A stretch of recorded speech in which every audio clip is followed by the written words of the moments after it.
Hi everyone, this is Cherry Enchantress with Pixie Dust Tarot, and this is your Astro Tarot reading for 2023 for Scorpio and anyone who decided to pick the Weaver Tarot Threads of Fate Journeyer Edition. I also have the Threads of Fate Lumen Edition Oracle to go with it and the Romantic Fairy. So let's get busy on this. It's a mouthful. Whenever I have to put, hashtag Threads of Fate, hashtag Weaver Tarot, hashtag Journeyer Edition. But anyway, it's worth it. It's so beautiful. Okay. Here's a little sample of what it looks like. So it's like pretty much gold everywhere. Gold on both sides and gold on the edges. And I picked it because I'm a Scorpio and I wanted something pretty. Also, Scorpio, I usually every year, I've been doing this for 4 years now. Oh my goodness.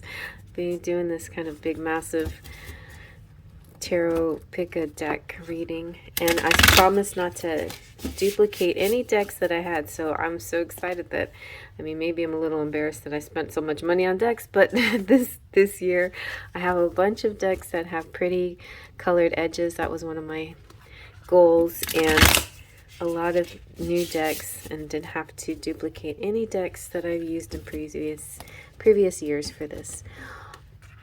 And what was I saying? No, I don't remember. But anyway.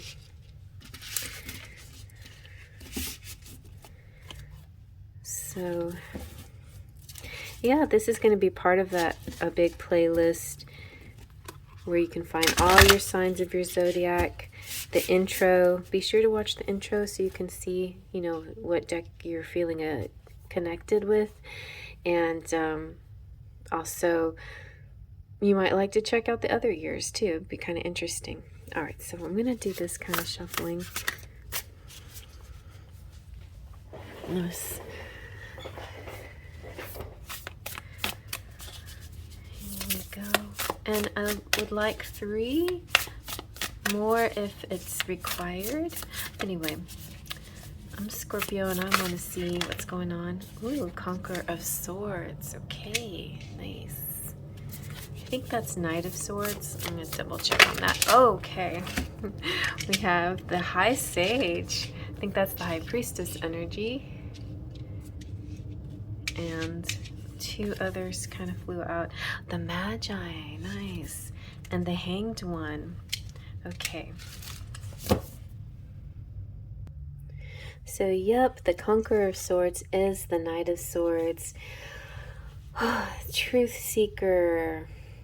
This could feel like you. It feels very Joan of Arc, and I connect with Joan of Arc, named after Joan of Arc, Jeanne d'Arc.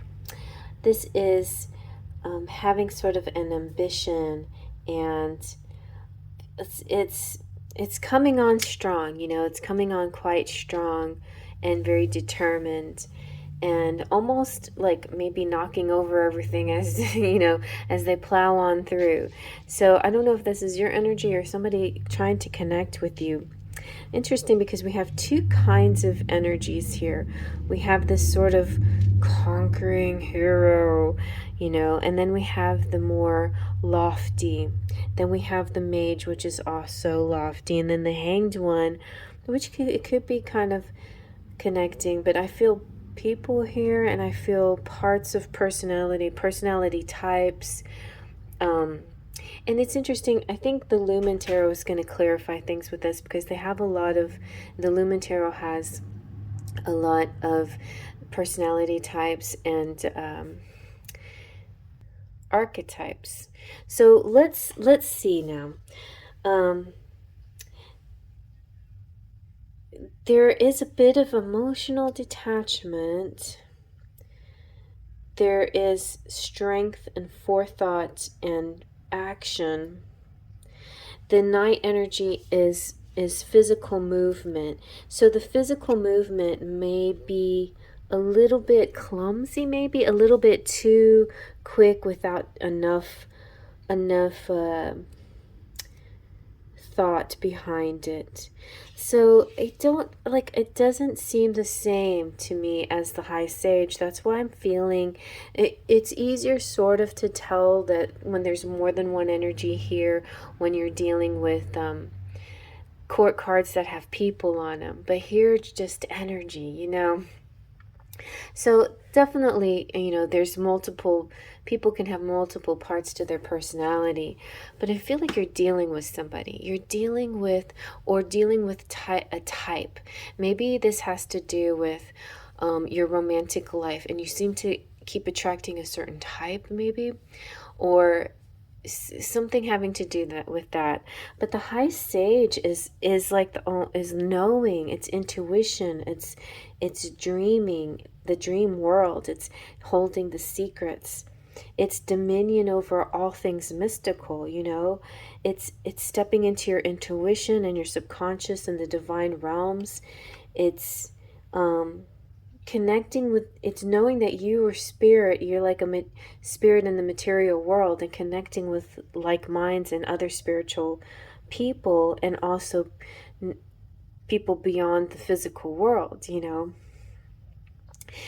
But there is a very strong prioritize your relationships with spiritual beings and elements you work with.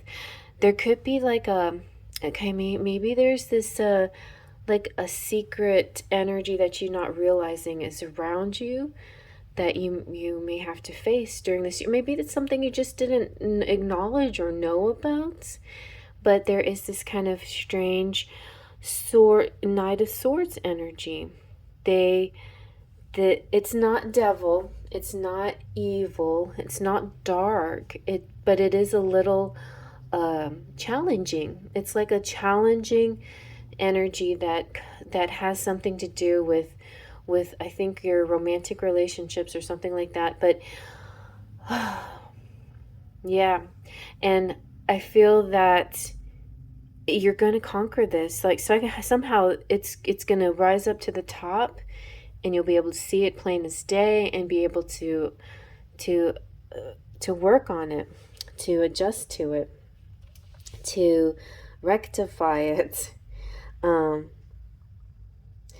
There needs to be a lot more stillness and quietness and going within.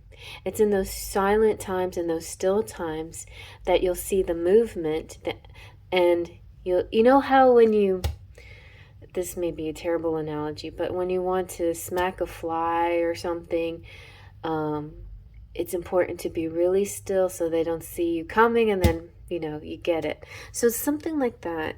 Be aware of, I feel like you're going to tap in, as you tap into your spiritual world, when you meditate and things like that, you're going to start to see this kind of strange energy that's trying to, it's I keep wanting to say like a poltergeist or a hobgoblin, but I don't think it's a ghost necessarily, but I think it's just a bouncy kind of disruptive or playful energy that you might want to, that you're going to start to be able to notice, and not in a scary way, just in a way that once you acknowledge it and you see it, you can let it go or get rid of it. Okay, so it's going to be really interesting. I don't know why that came up. That's very strange. You have so much wisdom. You have so much strength, spiritual strength. There is nothing to worry about at all. Like with the mage here, or the magi, it just means that there is a sense of like maybe leveling up, using the tools at hand too. Like I was saying, somebody else, I think it was Leo, the advice of getting a professional to do some thread cord cleansing and things like that. I think Scorpio, you might maybe need a professional too when it comes to something like that, spiritual work. Like there's a lot that you can do on your own, but maybe there's somebody, a higher learned person, you're quite learned yourself, that might be able to help you discover what this is and help squash it and clear a path. But see how There's not right now. There's not a whole lot of. We've got major arcana, three major arcana cards, all in a very spiritual place, and only one minor arcana card in kind of a troubling place, like a placement. Swords energy is the mind, the mental. Sometimes it is truth, and truth seekers and truth speakers, but sometimes it's just people who talk and don't are not always saying the truth. And it could also, it's the knight represent, to me, knights are good energies. They're high energy people, and they're about action and movement and getting somewhere and going somewhere.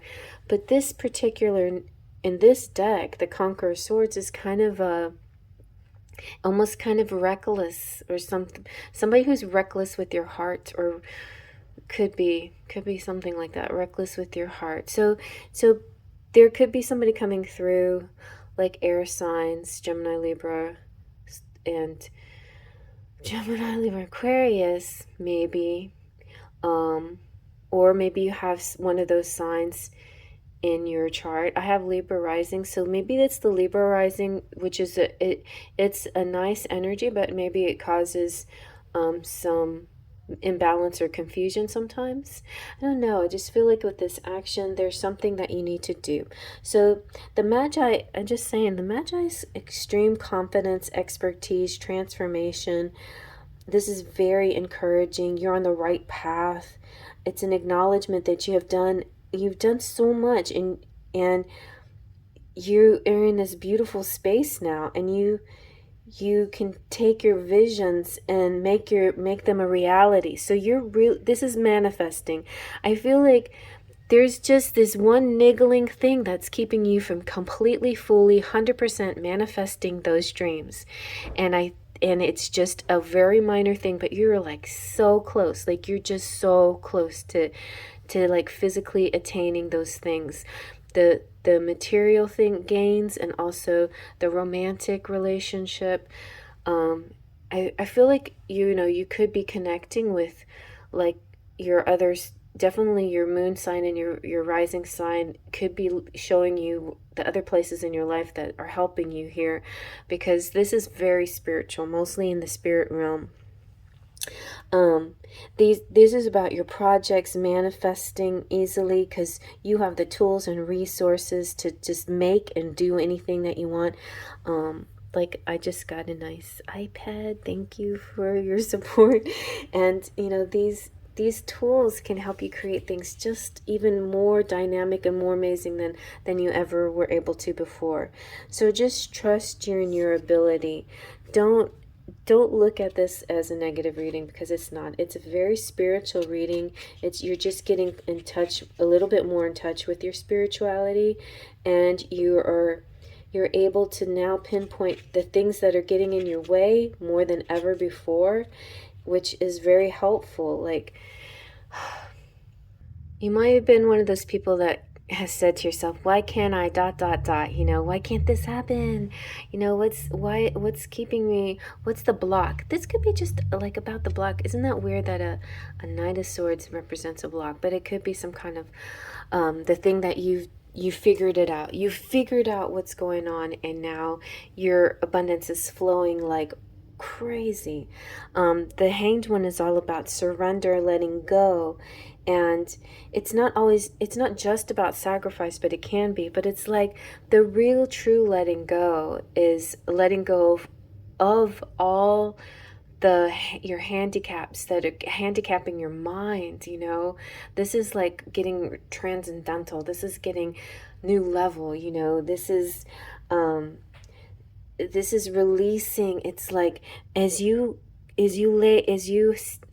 hang upside down and all the blood rushes to your head, and you release, like you're dangling there vulnerable, but your mind is becoming so active and highlighted with the downloads in your crown chakra.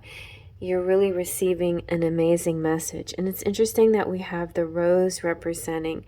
So there could be maybe one of these decks that use the Rose Oracle. If I do pull it out, I'm not sure if I am or not, but I might with Sagittarius, um, um, or yeah, something having to do with the rose.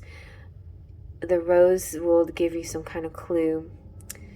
Ah, yes, and you know what, what's interesting? When you want to dry flowers, say you've collected some beautiful flowers, roses particularly, somebody gives you a gift and you want to preserve it, but they say, I've heard it said, and I did this for myself, is to hang it upside down so when they dry straight. And then after it's dried, you can flip it around and it looks almost perfect. You can even like shellac it or whatever, but so there's something magical about that to me, that when it dries straight. There is going to be times throughout the year that there's a feeling of limbo, like waiting and space and sacrifice and perfect timing and divine timing, but enlightenment. There's lots of times throughout the year that looking outside the box is going to be real important. Not being like somebody once told me, you're such an out of the box thinker, and I took that as the hugest compliment. It came from an Aquarius, and I was like, well, thank you. I like to see myself as an out of the box thinker, and that is what's going to get you where you need to go. That out of the box thinking, that if you keep repeating the same thing and it's not working, you're like, hold up, okay, this is not working, let me try a different tactic or a different approach. Actually, it's kind of funny because I've sort of learned by playing my solitaire game. Like it says, retry, you didn't make it or whatever, fail, you didn't make it. And I'm like, okay, replay, and then I catch myself doing the same moves. I'm like, if I keep doing these same moves, I'm gonna fail again.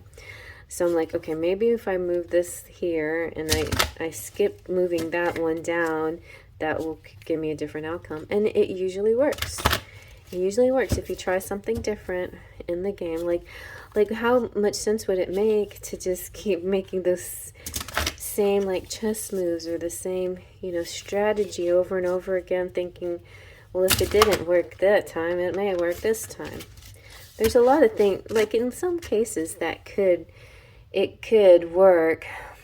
Something might just shift and fall into place suddenly, but it would be better if you just took that different approach in the first place. Okay, let's see what your Weaver message is. Just want to make sure I didn't miss any cards. Okay, all right.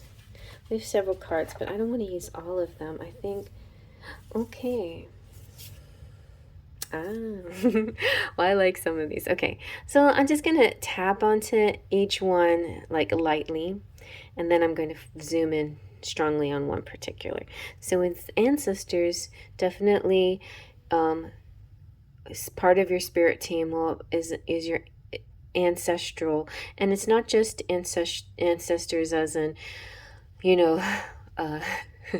Mulan and ancestors, with Mushu and talking to the spirits of the past, but it's what you have inside of you because of your talents. Your talents come from that long line of DNA. So beautiful.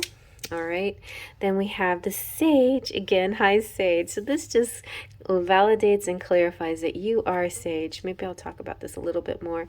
We have versatility with the marijuana leaf, which is interesting because it's an interesting plant and it's very dynamic. So maybe that's something. Maybe you'll look into this a little bit more throughout the year and look into versatility. Versatility kind of goes good with Hanged Man energy. Like I was saying, look outside the box. There might be different ways about going about something. And then sacred sexuality. Of course, Scorpio is the epitome of sacred sexuality. So let's dive on deeper onto that explanation. And let me see, Virgo moon, I'm trying to make it look really nice and pretty for everybody. So you know how I was saying this is probably an outside energy. I hold to that because the sage is saying you are the sage, okay? And the sage is an archetype. So you as a sage, it's saying for you to see things from a higher perspective, right? Or a different perspective outside the box. The sage love teaches others, but knows when and when not to share their thoughts with others. So, you know, that's very Scorpio, like keeping things to themselves sometimes, and you know, knowing when to share things and knowing when to keep it to yourself. There's a passionate feeling, um, but there's also individual responsibility. A healthy sage encourages um, a shared wisdom, but a way that empowers others. You know, you may have grown up where, let's say, you say, Mom, I'm hungry. And your mom will be like, okay, I'll teach you how to make spaghetti so you can feed yourself next time. It's kind of like that.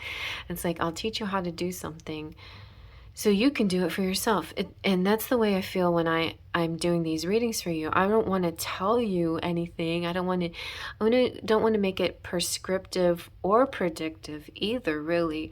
I want to lay the cards out, and I want you to actually feel the energy behind them and really know what it means to you. Like, I want you to resonate. That's why I think readers get excited when you resonate, because resonance means that you are tapping into your own spirit and connecting with the reading in your way that goes beyond my words, you know, which I really think is awesome.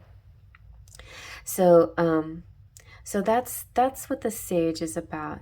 It's tapping into your wisest self, exploring internal landscape and finding the truth, not being attached to outcomes, but wanting to see everything for what it is, then more than just manipulating. So the Magi is kind of can be manipulative, and this is saying not that they're not, that this energy is not manipulative. It's magical. It's magical and it's manifesting. A balanced sage is a pillar in the community and service of others, but not for their own ego. And an unbalanced sage can be somebody who's quite critical or very dogmatic and a little bit controlling and a little bit manipulative, you know, overbearing on their ideals and opinions about, and that's, to me, a Hierophant is a little bit more like that than a High Priestess. A Hierophant can tend to be more dogmatic because they deal more with the earthly religion, although they're very open-minded. But nope, this Scorpio energy is not that. The Scorpio is the only, like, if it's a flaw at all, they're secretive. But you have a wisdom about you, knowing when to share your secrets. And I think that's the important thing. Like, when people keep things to themselves, you know, some people take offense to that, and I think that's silly. Like, we all have the right to our privacy, right? So I feel like that's what's going on with Scorpio here. So sacred sexuality, and then it's like when you're Scorpio, or you are an 8th house person, if you have 8th house placements, especially if Venus in the 8th house, you're going to see sex as not just a physical release, but as a spiritual, like a spiritual union, you know, a spiritual connection, something that is meant to be more. You know, even if you're the type that can do just the physical release, you may still crave the sacred sexuality, the energy and the connection that goes deeper, and that is more intense. Oh, look, the sacred sexuality has the rose. Didn't I say something about a rose? Oh yeah, the rose is hanging upside down. Oh my gosh. Okay, so let me find out about the rose here. So there's symbols here. The symbols of, I think the sacred sexuality is under fire, yeah. So the symbol of the rose talks about wounds, right? And it talks about not always knowing our worth, and seeking connections in the wrong places with the wrong people sometimes, and using connections and relationships as validation. And it can end up looking so many different ways, but at some point you realize you need you need to source from within. The rose can be a beautiful teacher in reclaiming ourselves, and it helps us understand how our sexual nature and heart merge and what we truly need. So if we struggle with true intimacy, the rose can teach us how to surrender to that. And the thorns of the rose are also an important aspect, because they're talking about this process of opening, and also like, oh, that's beautiful. So it's a blooming, but the thorns are our protection. So look how beautiful and fragrant and attractive this rose are, but the thorns are there to protect that. So you have to have both. The thorns are your boundaries. It's about the boundaries.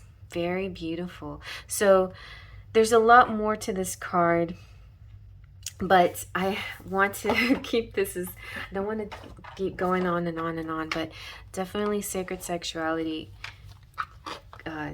Yeah, something we have to focus on, Scorpios. Okay, let's see what else is going on in your romantic life in the year 2023. Okay, letting go of the past, clear energy to allow more love in your life. So there's there's just no two ways about it. You're going to have, before somebody new can come into your life, you have totally, completely allow that energy from the past, to let go of it. If it means deleting things, you're holding on a lot of things, gifts from someone special, mementos, a nostalgia. I want to see where you're going to go. Like, what new is happening? These are things you got to let go of. But what is coming next in 2023? And then we'll be done. Yay! You find your life partner. Your romance is stable and ready to go the distance. Okay, so good. So good job, you guys. I'm so excited for you in 2023. I hope all your dreams come true. Have a really beautiful spiritual year. Like and subscribe if you're not a subscriber.